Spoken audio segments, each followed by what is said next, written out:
Hi, welcome back to YouTube channel Mahakali ಕೈ ರುಚಿಗೆ ಸ್ವಾಗತ. ನಾನು ಪ್ರೇಮ. ನೋಡಿ, ಮೆಕ್ಕೆಜೋಳದ್ದು ದಪಾಟಿ ಮಾಡಿದ್ದೇನೆ ಇಲ್ಲಿ ನಾನು. ಅಂದರೆ ಸ್ವೀಟ್ ಕಾರ್ನ್ದು ತುಂಬ ಚೆನ್ನಾಗಿ ತುಂಬ ಟೇಸ್ಟಿಯಾಗಿ ಬಂದಿದೆ. ಮಕ್ಕಳಿಗಂತೂ ತುಂಬ ಇಷ್ಟ ಆಗುತ್ತೆ. ನೋಡಿ, ನಾವು ಮೆಕ್ಕೆಜೋಳದ್ದು ಹುರಿದು ಒಗ್ಗರಣೆ ಹಾಕ್ತೇವೆ ಮತ್ತು ಚಾಟ್ ಮಸಾಲೆ ಎಲ್ಲ ಮಾಡ್ತೇವೆ. ಈ ಥರ ಒಂದು ಸತಿ ಮಾಡಿ ನೋಡಿ ಹೇಗೆ ಬಂದಿದೆ ಅಂತೇಳಿ ಕಮೆಂಟ್ ಮಾಡಿ ಹೇಳಿ.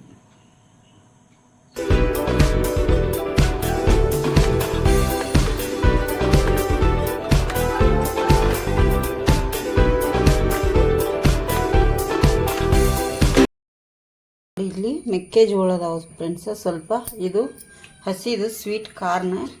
ಇಷ್ಟೆಲ್ಲ ನಾನೀಗ ಬೇಯಿಸ್ಲಿಕ್ಕೆ ಹಾಕಲ್ಲ, ಇದ್ರಾಗಿಂದು ಸ್ವಲ್ಪ ಹಾಕ್ತೇನೆ ಬೇಯಿಸ್ಲಿಕ್ಕೆ. ನೋಡಿ, ಒಂದಿಷ್ಟು ಹಾಕಿದ್ದೀನಿ. ಈಗ ಇದಕ್ಕೆ ಸ್ವಲ್ಪ ನೀರು ಕೂಡ ಹಾಕ್ತೇನೆ. ಈಗ 2 ವಿಜಲ್ ನಾನು ಇದನ್ನು ಬೇಯಿಸ್ಕೊತೇನೆ. ನೋಡಿ, ಇಲ್ಲಿ ಕುಕ್ಕರಲ್ಲಿ ನಾನೀಗ 2 ವಿಜಲನ್ನು ಇದನ್ನು ಬರ್ಸ್ಕೊತೇನೆ. ಈಗ ಕುಕ್ಕರು ನೋಡಿ, ಈಗ ನಾನಿಲ್ಲಿ 1-2 ಸಿಟಿ ಹಾಕಿಸ್ಕೊಂಡಿದ್ದೀನಿ ಫ್ರೆಂಡ್ಸ್.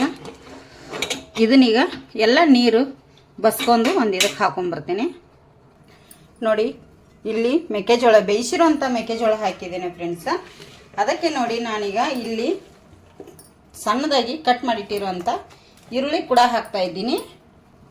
ನೋಡಿ, ಸ್ವಲ್ಪ ಜೀರಿಗೆ ಕೂಡ ಹಾಕ್ತಾಯಿದ್ದೀನಿ. ಅದಕ್ಕೆ 1 ಟೇಬಲ್ ಸ್ಪೂನಷ್ಟು ಗರಂ ಮಸಾಲೆ ಕೂಡ ಹಾಕ್ತಾಯಿದ್ದೀನಿ. ಚಿಲ್ಲಿ ಪೌಡರ್ ಕೂಡ ಹಾಕ್ತಾಯಿದ್ದೀನಿ. ನಿಮಗೆ ಖಾರಕ್ಕೆ ನೋಡಿ ಎಷ್ಟು ಬೇಕಲ್ಲ ಅಷ್ಟು ಚಿಲ್ಲಿ ಪೌಡರನ್ನು ಹಾಕ್ಕೊಳ್ಳಿ.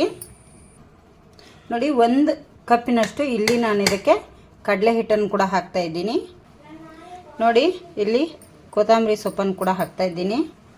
ನೋಡಿ, ಸ್ವಲ್ಪ ರುಚಿಗೆ ತಕ್ಕಷ್ಟು ಉಪ್ಪನ್ನು ಕೂಡ ಸೇರಿಸ್ತಾ ಇದ್ದೀನಿ. ನೋಡಿ, ಈಗ ಇದನ್ನು ಎಲ್ಲವನ್ನು ನಾನು ಮಿಕ್ಸ್ ಮಾಡ್ತೀನಿ ಒಂದು ಸತಿ ಚೆನ್ನಾಗಿ ಈ ಥರ. ನೋಡಿ, ಇದನ್ನು ಈಗ ಉಪ್ಪು ಖಾರ ಎಲ್ಲ ಒಂದೋ ರೀತಿ ಮಿಕ್ಸ್ ಮಾಡ್ಕೊಳ್ಳಿ. ಇದು ತುಂಬ ಚೆನ್ನಾಗಿರುತ್ತೆ ಮೆಕ್ಕೆಜೋಳದ ದಪಾಟಿ.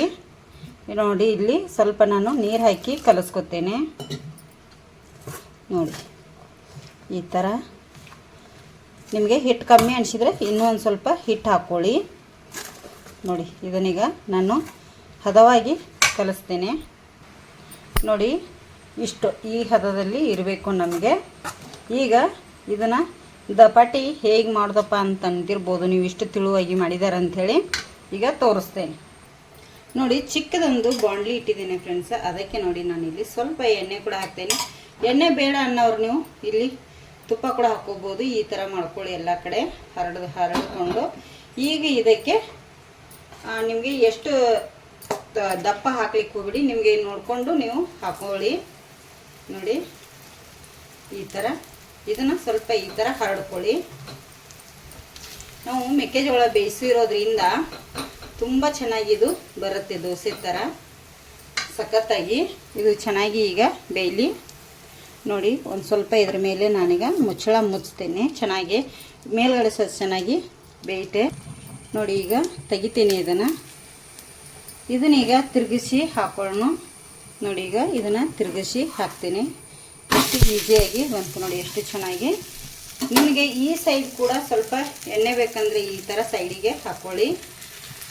ನೋಡಿ, ಮತ್ತು ಮೇಲ್ಗಡೆ ಸ್ವಲ್ಪ ಬೇಕಂದರೆ ಹಾಕ್ಕೊಳ್ಳಿ, ಬೇಡಾದರೆ ಬೇಡ ಫ್ರೆಂಡ್ಸ. ನೋಡಿ, ಎಷ್ಟು ಚೆನ್ನಾಗಿ ಈಸಿಯಾಗಿ ಬರುತ್ತೆ. ನೋಡಿ, ಈಗ ಈ ಸೈಡ್ ಕೂಡ ನೋಡಿ ಎಷ್ಟು ಚೆನ್ನಾಗಿ ಉಬ್ಬಿದೆ, ಎಷ್ಟು ಚೆನ್ನಾಗಿ ಬಂದಿದೆ. ತುಂಬ ಟೇಸ್ಟಿಯಾಗಿರುತ್ತೆ. ನೋಡಿ, ನೀವು ಒಂದ್ಸರಿ ಈ ಥರ ದಪಾಟಿ ಮಾಡ್ಕೊಳ್ಳಿ ಮೆಕ್ಕೆಜೋಳದ್ದು, ತುಂಬ ಇಷ್ಟ ಆಗುತ್ತೆ. ಇದಕ್ಕೇನು ಟೊಮೆಟೊ ಸಾಸ್ ಆಗಲಿ ಚಟ್ನಿ ಆಗಲಿ ಏನೂ ಬೇಕಾಗಿಲ್ಲ, ಹಾಗೆ ತಿನ್ಬೋದು. ಈಗ ಸರ್ವ್ ಮಾಡಿ ತೋರಿಸ್ತೇನೆ ನಿಮಗೆ. ನೋಡಿ, ಮೆಕ್ಕೆಜೋಳದ ದಪಾಟಿ ಎಷ್ಟು ಚೆನ್ನಾಗಿ ಬಂದಿದ್ದಾವೆ, ಮಸ್ತಾಗಿ ಎಲ್ಲ ಸಖತ್ತಾಗಿ ಬಂದಿದ್ದಾವೆ ಫ್ರೆಂಡ್ಸ್. ನೋಡಿ, ಎಷ್ಟು ಚೆನ್ನಾಗಿ ನೋಡಿ ಕಾಣ್ತಿರ್ಬೋದಲ್ಲ, ಕಲರ್ಫುಲ್ಲಾಗಿ ಚೆನ್ನಾಗಿ ಬಂದಿದ್ದಾವೆ. ನೀವೊಂದು ಸತಿ ಮನೇಲಿ ಟ್ರೈ ಮಾಡಿ ಹೇಗೆ ಬಂದ ಅಂಥೇಳಿ ಕಮೆಂಟ್ ಕೂಡ ಮಾಡಿ ಹೇಳಿ. ಹೊಸಬ್ರು ನಮ್ಮ ಚಾನಲ್ ನೋಡ್ತಿದ್ರೆ ಪ್ಲೀಸ್ ಸಬ್ಸ್ಕ್ರೈಬ್ ಮಾಡ್ಕೊಂಡು ನೋಡಿ. ವಿಡಿಯೋ ನೋಡಿ, ಹಾಗೆ ನೋಡಿ ಒಂದು ಲೈಕ್ ಮಾಡಿ ಫ್ರೆಂಡ್ಸ.